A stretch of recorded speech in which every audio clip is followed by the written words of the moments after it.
Welcome to the 5th episode in the Ultimate Beginner's Guide to Dota 2 series, which is all about items. Just this episode though, not the whole series. If you've ever played Dota before, you'll know that the game is super complicated, and when it comes to itemization, nothing changes there either. Knowing what items to buy each game for each hero is very important, and I'm here to teach you the basics about what you need to know in order to choose the right items. Now this series contains 11 episodes. Why 11 you ask? Well, really, I have no idea, but that's how it happened. And if you're determined to get better at Dota, you should subscribe to my channel and ring the bell icon thing to get notifications once the next episode in the series is out. Now let's get started because I don't have a lot of time, and I'm sure you don't either because we've all got games to play. Now, I've mentioned this before, but gold is mainly earned through last hitting creeps, which is getting the last attack on the creep in order to kill it. This is the fastest way to earn gold, but you also get gold from killing enemy heroes, towers, as well as a small trickle of gold over time. Really not much to talk about here. Attack creeps, kill heroes, destroy towers, and get gold. Cool, so you've been working hard out in the jungle, today is payday and you've just collected your cool hard gold. Anyone know what time it is? Of course, it's shopping time. But where do you go? You could go to the base shop where you'd have a delectable selection of the finest consumable goods, or perhaps to the side shop if you're a bit far from base and if you just need one of the basics. Or maybe you're after something a bit more rare and a bit more deadly. You could go to the secret shop. I mentioned the locations of these shops in the last episode, but for those of you with short memories or if you didn't watch the last video, I've highlighted the locations on the screen for you. Now the base shop is where you buy your starting items and most of your items throughout the game. You can think of this shop as your Kmart or your Target kind of store, which sort of sells almost everything you need. They've got the basic cheap items which are great at the start, but as the game progresses, you can also upgrade many of the cheap items by combining other items and often completing them with a recipe, which is also from the base shop. The recipes can be thought of as instructions to create an item, but don't give you any extra stats or abilities, so it is usually best to buy these last if you can. The base shop also sells consumable items which are used for regenerating health or mana, as well as other strategic consumable items such as wards or smoke of deceit. Throughout the game, there is often a need to teleport from one side of the map to the other, which you need a teleport scroll in order to do so. You actually start with one teleport scroll, but once this is used, you'll need to buy another one in order to teleport again. But if you're stuck in the middle of the map, it can be a real issue to get one, as you can only buy these from the base shop or one of the side shops. The side shops, located in the top left and bottom right of the map, sell a small selection of goods from the base shop and a couple of items from the secret shop. This shop is very useful for getting teleport scrolls as well as some of the basic beginning items that you might want but don't have the cash for right from minute 0. It's hard to remember exactly what is sold in the side shop because sometimes it changes in each update, but try to remember as it is very useful to know. The final shopkeeper on the map holds the key to the most powerful items you can buy, and these are found at the secret shop. There are 2 of these on the map, and the items you buy here are usually part of an upgraded item or recipe to make them even stronger. Going to the secret shop is not always safe however, especially in the later game if you are behind, as there is often no vision here, and enemies can easily hold this area and wait for someone to walk into their trap. Just something to be aware of and also keep in the back of your mind if you're going there with no vision. Now while you're out in the field, you might want to buy an item, but going all the way back to the base would be an insane waste of your time. That's why in Dota there are couriers, which sort of act like DHL Express, as they'll get your items and deliver them directly to you. Because other people can also use the same courier, they can sometimes hijack the courier for their items, and this is inefficient, so I suppose the courier is more like Australia Post, who occasionally can be really good, but a lot of the time just take forever and sometimes just lose your items altogether. Using couriers, however, is very efficient, as you can buy your items from the base shop while you are elsewhere farming on the map and then use the courier to deliver the items to you in the field. Be careful where you send the courier though, because it can be killed by enemy creeps, towers or heroes. The courier is in fact an item itself, which must be purchased from the base shop by one of your teammates, usually the support at the start of the game. If you notice that you are trying to use the courier but you can't seem to find it, it might have died or perhaps your support didn't do their job. Now, many beginners to Dota realize that they want to buy powerful items, so they'll save up all of their pennies from the very start, or they'll buy boots and a healing salve. Now, sometimes boots from the start is good, but most of the time there are much better starting items to choose from. When you start a game of Dota, your hero is weak, so you might want to supplement their weaknesses with some stat items such as iron branches, mantles, gauntlets, slippers or circlets. Quite often, deciding which of these items to buy depends on your lane and your role. For example, if you are an intelligence mid laner such as Skywrath Mage, stacking 3 mantles of intelligence increases your mana pool, your attack damage, and the damage from your first spell Arcane Bolt. Or maybe you're a super hard carry and you need some early damage to help you get those last hits. So pick up a Slippers of Agility and you will get 3 extra damage and about half a point of armor. While this might not seem like a lot, per agility gained, the price is very good. Also, all of these items that I've mentioned can be upgraded into other early to mid game items, so they are very good to start with. Now, going back to the Slippers of Agility for a second, I need to explain why they are efficient as starting items.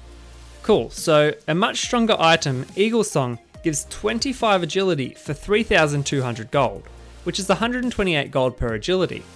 However, for just 135 gold, you get those nice green Alvin slippers, which give 3 agility and is equivalent to 45 gold per agility. That seems like a good deal, right? Well, early game, yes, but you only have 6 usable item slots at any one time, so stacking 6 of these will only get you 18 agility. So while the item is cost efficient, it is not slot efficient, and that's where you'll need to consider how to itemize for the late game. Before we get to that though, I want to mention some other early game items that you might want to get. Boots of Speed are an absolute must in every game as well, to keep up with the other characters. There are several different upgrades for Boots of Speed, but depending on what your hero's role is and what hero you're playing will factor into the boots that you buy. During the early stage is something called the laning phase, which is basically the first 10ish minutes where most heroes will be in the lanes trying to contest for last hits. During this laning stage, it's natural to attack your opponent and also receive damage back from them as you fight over the creeps. To regenerate some of your lost health and mana from casting spells, you need consumable regen items which you should also purchase from the base shop at the start of the game. Actually, you should have a combination of regen and stat items and perhaps wards if you are a support at the start of the game. For regen, you have a few options and selecting them kind of depends on how you intend to play. Tangos are great because they heal you a small amount over a long period of time, but come with 3 charges. What makes them really good is that they allow you to stay in the action a little longer without worrying about taking damage and dispelling the healing effect, unlike a healing salve or mana potion. Now those 2 will heal a big amount of health or mana over a period of time. However, if you take damage from an enemy hero or an enemy controlled unit, they will be dispelled and you will no longer receive the regeneration effects. You could also buy mangoes, which instantly replenish a portion of mana, although it's not as much as a mana potion would, and also fairy fires, which instantly replenish a tiny portion of health, which is great for clutch situations where that extra little bit of health might keep you alive and help get a return kill. Naturally, you'll use these up in the laning stage, and sometimes you'll need more, and I do encourage you to courier more out if you need, as you'll lose more in the lane if you stay there on low health than if you just spend 200 gold to get full health and full mana again. For melee heroes, a stout shield is also great to mitigate some early game damage from enemies, and you could also get a quelling blade to help boost your damage against creeps and make it easier to last hit. One other really valuable early game item is the magic stick. This thing is amazing if you're against heroes who use a lot of spells in lane, as it builds up charges for every spell the enemy casts, and can be used to replenish a portion of your health and mana depending on how many charges it has. Alright, so you've managed to get 15 minutes into the game, but you've got absolutely no idea what to buy. Well, now would probably be a good time to work that out, seeing as you've probably saved a fair bit of gold. Unless you're a support and you've got 0 last hits. Now, I can't go through every item and scenario, but in your own time, I do recommend that you sit down and try to learn all of the items that you can buy. It will take some time, so no rush, but maybe each time you're waiting for the queue, jump into the learn menu and read up on each item. Alright, so itemizing for the mid game and late game depends on a few things, and you should try to take all of these into consideration when choosing what items to buy. These are, what is your role? What items will counter the enemy heroes?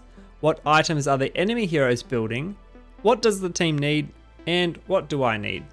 So starting with what is your role, you need to consider the position that you are playing.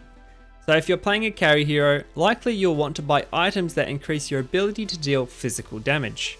These could be items like Desolator to reduce enemy armor, Battle Fury to speed up your farm, or Butterfly to increase your damage, attack speed, and also apply some evasion. Or maybe you're the hard support hero, and aside from buying Observer and Sentry wards for the team, you might want to get a Bracer for survivability or a Force Staff to help save your teammates in a fight. So consider your role and build items that will complement your role and help you to do your job. What about items that might counter the enemy heroes? Well, obviously this depends on the heroes, and I'm not going to get time to go through all of them. Well, I mean, I could if you wanted like 100 videos or a video that lasts 24 hours. But anyway, that's besides the point. Perhaps the enemy has a life stealer, and one of his weaknesses is getting and staying on top of enemies. So buy a Force Staff. As soon as life stealer slows an ally, just force them away. Life stealer might catch up, but you'll already have wasted a few seconds of his rage and can probably turn and fight. Or maybe the enemy has a fast moving hero and you need some lockdown. So maybe an Orchid for the silence or a Scythe of Vice for the hex will help lock them down and be able to get a pick off. What about the items that the enemy is building? Quite often an enemy Queen of Pain or Storm Spirit will go for an Orchid to silence the enemies they jump on and prevent them from defending themselves. Well, depending on your role, you could go for a Black King Bar and block any magic for a short time, or maybe a Yule Scepter to put yourself up in the air and dispel the silence as soon as you land. You'll also need to consider what the team needs. Maybe you need magic damage, or maybe physical damage. Maybe you need a Pipe to block AoE magic damage, or even a Vladimir's Offering for the aura, which grants the team lifesteal, mana regen, bonus attack damage, and even a bit of armor. Make sure you check what the team is already buying, as a lot of the time building a second duplicate item is a waste of gold and an inventory slot. Lastly, what about what you need? Are you getting brutally murdered every 2 minutes? Maybe a value bracer or a glimmer cape or Force Staff would help, or even some wards. How about if you're a carry but you keep getting locked down in team fights and you can't deal your damage? Easy, get a BKB and stop those pesky supports disabling you for a short time. Taking all of these 5 points into account and knowing what each item and each hero does will really help you to narrow down the possibilities of the items you could buy for the particular game you are playing. If you are unsure, there are some guides that you can follow, and generally the top rated ones are pretty good for 80% of the games you'll play. Awesome, thanks to everyone who's checked out this video. Make sure you give it a like if you liked it and share it with your friends if you think it might help them out. The next video in the series is Warding and Vision, so make sure you are subscribed and have notifications on so you get a message as soon as that one is out. Cool, I just want to say thanks to everyone who has been watching and following along so far, and I'm really hoping this Ultimate Beginner's Guide to Dota 2 has helped you out. Maybe let me know in the comments how you're finding the series and if it's helped you in Dota. Awesome, have a great week everyone and happy gaming!